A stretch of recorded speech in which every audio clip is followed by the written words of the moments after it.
Hola. Aujourd'hui, comme vous l'avez vu dans le titre, on va passer à un nouveau test sur cette chaîne, et pas des moindres, puisqu'il s'agit d'un test de personnalité. Un test de personnalité, ça veut dire quoi? Ça veut dire que vous allez en apprendre encore un peu plus sur ma personne. J'espère en tout cas que ça vous intéresse juste un tout petit peu, parce que sinon, vous regarderez pas cette vidéo. Le test que nous allons passer aujourd'hui, c'est 16 Personalities, qui est un test de personnalité qui se fait apparemment en moins de 12 minutes. Il faut que nous répondions avec honnêteté, même si nous n'aimons pas les réponses. Et il faut essayer de ne pas laisser de réponse neutre au maximum. Donc on va faire le maximum pour être le plus honnête et avoir la personnalité qu'ils vont nous donner. Du coup, trêve de bavardage, on va commencer ce test tout de suite. Alors première question, vous avez des difficultés à vous présenter à d'autres personnes? Non, pas d'accord. Vous êtes-vous...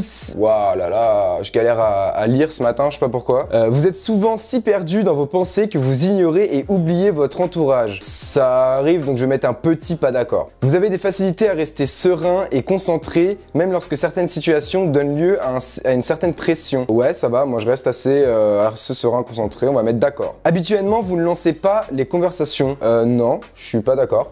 On va mettre un moyen pas d'accord. Vous entreprenez rarement des actions par curiosité. Alors moi je suis hyper curieux comme mec. S'il y a un truc qui va m'intéresser rien qu'un tout petit peu, je vais essayer d'aller chercher, d'aller approfondir mes connaissances dans ce domaine. Voilà, je suis connu dans mon entourage pour être quelqu'un de curieux. Donc oui, d'accord. Vous vous sentez supérieur aux autres? Non, pas d'accord. Pour vous, être organisé est plus important qu'être flexible. Oui, petit d'accord. Parce que quand même, pour moi, il faut être un minimum organisé, même si la flexibilité est quelque chose d'important dans la vie de tous les jours. Il ne faut pas avoir un emploi du temps 8h, 18h, vous savez exactement ce que vous allez faire tous les heures. Il faut garder un petit peu de flexibilité, tout simplement. Vous êtes généralement très motivé et plein d'énergie. Oui, moi je suis... généralement, donc moyen d'accord quand même. Parfois, ça arrive que des moments d'énorme flemme surpassent mon énergie en fait. Gagner un débat vous importe moins que d'avoir la certitude que personne n'est contrarié. Là, petit d'accord, parce que fut un temps, j'étais clairement comme ça. Je préférais gagner un débat et prouver que j'ai raison, même si quand quelqu'un a son avis, ça sert à rien. Vous avez beau vous insulter, il ne changera pas. Et donc, avec le temps, j'ai mûri là-dessus. Et donc maintenant,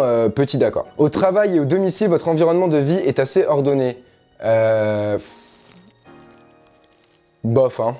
Ça ne vous dérange pas d'être le centre de l'attention? Non, non, pas du tout. Je suis pas du type gêné parce qu'on va parler de moi. Au contraire, allez-y, parlez de moi, partagez cette vidéo. C'est peut-être d'ailleurs le moment de la vidéo où il faut dire lâchez un gros pouce bleu si vous kiffez et si vous kiffez après le reste de la vidéo. Et aussi, partagez cette vidéo si elle vous fait kiffer ou une des autres vidéos de la chaîne, n'hésitez pas, ça fait toujours plaisir. Vos itinéraires de voyage sont généralement planifiés à l'avance. Alors là, oui, clairement. Sur ce genre de truc, par contre, je suis archi carré. C'est-à-dire que je sais à l'avance que je vais prendre l'avion, l'hôtel où je vais aller là-bas, genre ce genre de truc. Même j'essaie de planifier les trucs potentiellement à faire. Ça veut dire qu'on va tous les faire là-bas. Mais par exemple, quand en novembre dernier, je suis allé à Los Angeles avec mon frère pour des vidéos, tout ça. On avait tout planifié à l'avance, les billets d'avion, le logement, tout ça. Et en plus, j'avais fait une sorte de... pas de programme, mais j'avais écrit en tout cas tous les trucs qu'on peut faire. Et après, quand on était sur place, on voyait au jour le jour ce qu'on allait faire. Mais en tout cas, je savais ce qu'on pouvait faire là-bas. Voilà. J'ai énormément parlé pour... au final, pas grand-chose. Mais du coup, oui, je suis complètement d'accord. Mes itinéraires sont planifiés à l'avance, de voyage. Votre humeur peut changer très rapidement. Non. Sauf le matin. C'est-à-dire que le matin, je me réveille pendant une demi-heure, allez, 1 heure grand max. Ne me parlez pas. Ne m'adressez même pas la parole. Ne me regardez même pas. Ça sert à rien parce que je vais avoir envie de vous défoncer. C'est tout. Voilà. Mais après 7 heures, donc, c'est-à-dire entre 59 minutes et 1 heure, hop, là d'un seul coup, c'est bon, on peut parler. Donc oui, ça peut changer rapidement, mais juste le matin. Sinon, en général, je suis pas... mon humeur reste constante dans la journée. Vous ne vous laissez distraire que rarement par vos rêves et vos pensées. Alors je trouve que c'est cool de demander ça parce que il faut se laisser rêver tout de même, même si il faut garder les pieds sur terre bien évidemment, mais il faut avoir des rêves et des envies pour aller les chercher tout simplement. Si vous n'avez pas de but et d'objectif dans la vie, ça sera compliqué d'aller de l'avant et d'essayer de les atteindre. Et essayez de vous fixer les objectifs les plus hauts possibles pour, même si vous n'y arrivez pas, vous ne serez pas tout en bas, vous serez au milieu parce que vous aurez essayé d'atteindre le haut, tu vois. Vous avez capté?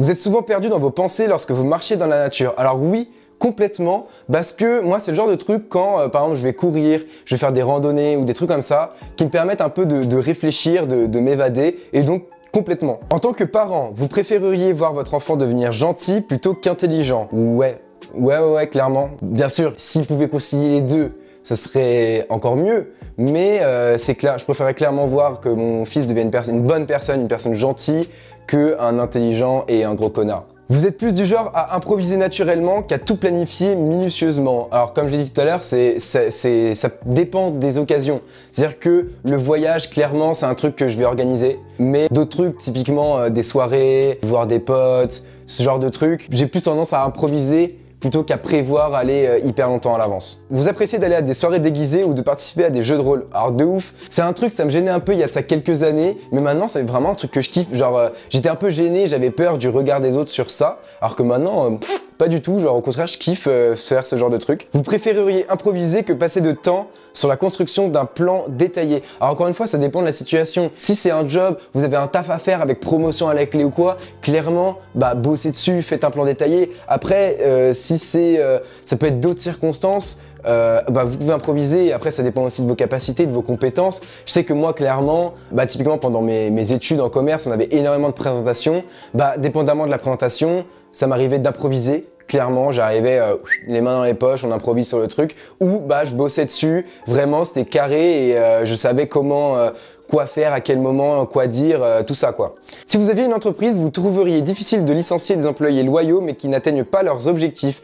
Oui, je pense que c'est toujours compliqué de renvoyer quelqu'un, même s'il n'atteint pas ses objectifs forcément. D'autant plus s'il est loyal, il l'est depuis longtemps. Je pense qu'il faut trouver une autre manière de le renvoyer, il va falloir essayer de trouver autre chose, un autre moyen, un compromis quoi. Vous réfléchissez souvent aux raisons de l'existence humaine. C'est assez marrant comme question, parce que j'ai notamment un très bon pote avec qui ça nous arrive très régulièrement quand on se voit de débattre sur ce genre de choses en fait. Si tu vois cette vidéo, petite dédicace à toi Ryan. La logique est généralement plus importante que les sentiments lorsqu'il s'agit de prendre des décisions importantes. Alors ça, clairement, j'essaye lors de ces moments assez compliqués où l'émotion essaye de prendre le dessus, de raisonner avec logique. C'est mon esprit un peu scientifique qui va faire ça. Et donc, clairement, les émotions c'est bien, mais ça peut faire prendre des mauvaises décisions si vous réfléchissez pas assez de manière logique. Il est plus important de maintenir un choix de possibilités ouvert plutôt que d'avoir une liste de choses à faire. C'est exactement ce que je vous disais tout à l'heure,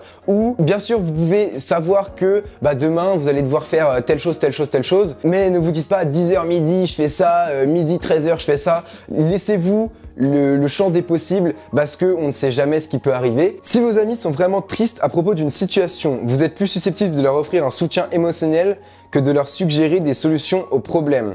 Alors oui, parce que le pote qui dit « Oh t'inquiète, une de perdue, 10 de retrouvée, viens on va en soirée ce soir, il y a plein de meufs, tu vas pouvoir en serrer plein », clairement le mec qui vient de se faire quitter ou quoi, il a pas envie du tout d'entendre ça.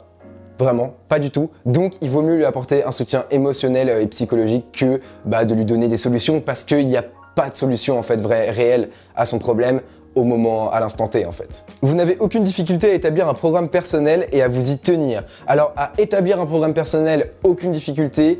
À y tenir, ça peut parfois être compliqué. Après, quand il s'agit de tenir un programme personnel, il s'agit de sacrifice en fait. C'est-à-dire que, imaginons, on veut faire du sport, c'est un sacrifice parce que le temps que vous allez passer à faire du sport, vous ne le passerez pas à faire d'autres activités qui seraient vos plaisirs. Par exemple, voir vos potes, jouer aux jeux vidéo, regarder des séries. Et du coup, à chaque fois, ça reste un sacrifice. Quand vous voulez lancer, vous mettre au taf, typiquement, vous voulez lancer votre chaîne YouTube, vous voulez lancer votre startup par exemple, c'est pareil, c'est des sacrifices. C'est-à-dire que si vous faites ça, c'est du temps que vous prendrez sur d'autres plaisirs. En travail d'équipe, il est plus important d'avoir raison que d'être coopératif. Alors clairement pas. Vaut mieux être coopératif dans un travail d'équipe. Il faut qu'il y ait quelqu'un qui prenne le lead.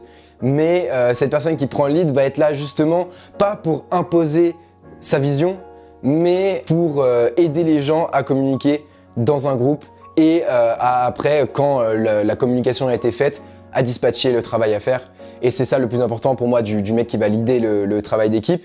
Et du coup, vaut mieux être coopératif. Vous pensez que les opinions de tous doivent être respectées indépendamment du fait qu'elles soient justifiées ou non par des faits? Alors clairement, Pour moi, chacun a le droit d'avoir son opinion, qui soit vrai, qui soit faux, qui soit vérifiable ou non. En fait, chacun décide de croire, d'avoir envie de croire en ce qu'il veut en fait. Votre énergie est multipliée si vous avez passé du temps avec un groupe. Alors ça, c'est le genre de truc qui, clairement, moi, oui, ça fonctionne sur moi. C'est-à-dire que quand je passe du temps avec des gens, ça va me booster en termes de motivation, de créativité. Vous perdez fréquemment vos affaires. Alors clairement pas. Alors ça, c'est un truc pas du tout. Moi, je suis là-dessus archi organisé. C'est-à-dire que je sais où sont les choses. Généralement, vous vous fiez davantage à votre expérience qu'à votre imagination. Ça va dépendre des cas.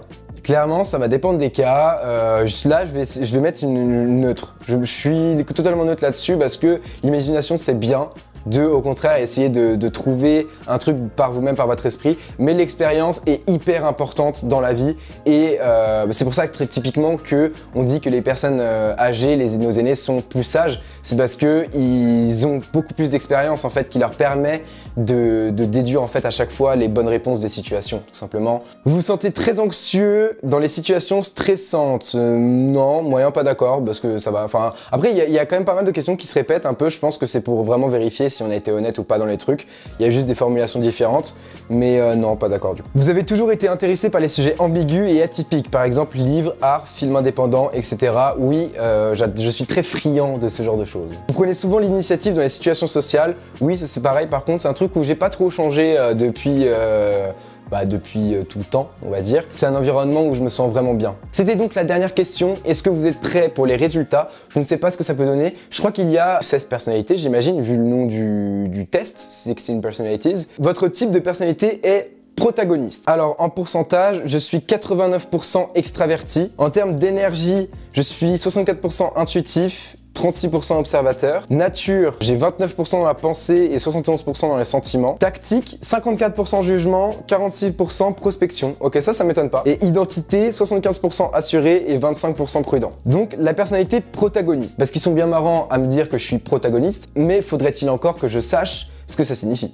Tout ce que vous faites à l'instant présent produit des ondulations externes et touche le monde. Votre attitude peut faire briller votre cœur ou transmettre de l'anxiété. Votre respiration peut envoyer de l'amour ou embourber la pièce de dépression. Votre regard peut éveiller de la joie.